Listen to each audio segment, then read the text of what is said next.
All right, I love using Google AI for too many things nowadays, more than I care to admit. For example, I was on a phone interview for a job a couple days ago, and the interviewer asked something that just came out of left field, and I hadn't prepared for it. It was nothing technical.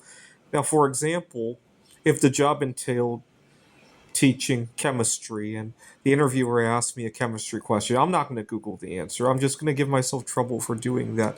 Where I'm likely to Google questions is things like asking how much vacation time I'm looking for, and I'm not ready to answer it. How do I delay answering that? I'm not and or when do you want to start? And I really, really need to start on a certain day because before then I have other commitments or something like that. I'll ask Google for some guidance for how to answer and or delay answering those questions. Right. Similarly, if it's somebody that I'm dating, I'm not going to use Google Answers to look for good answers for things that are going to matter, right? So if the girl asks me my religion, I'm just going to truthfully tell, right? I'm not going to Google what kind of religion do these kind of girls look for. No, I'm just going to cause myself trouble down the line, right?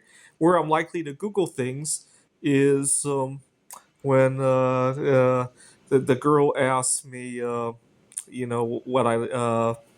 we should do on our first date, or she says something tricky, and I might want to ask Google, is there a hidden message behind it? That kind of stuff, right?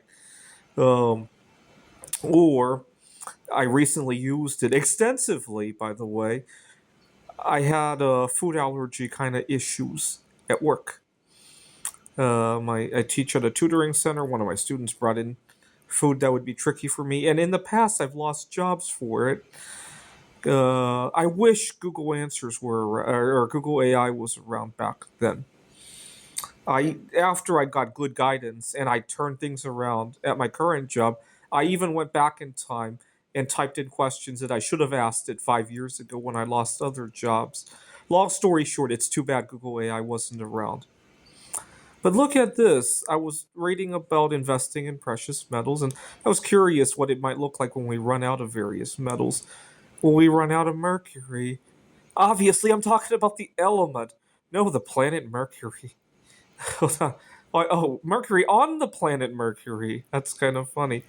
Um, I used to think Mercury came from Mercury. I think I was 8, 9 years old when my dad told me to be careful with the thermometer while I was taking my own temperature. And he told me it contained a really poisonous stuff called mercury. And I had been learning in school, we had been learning about our solar system. And I thought Mercury came from the planet Mercury. We went to Mercury to take stuff out of the planet to put into our thermometers. That's what I assumed. And so, and even Google AI is confused about that.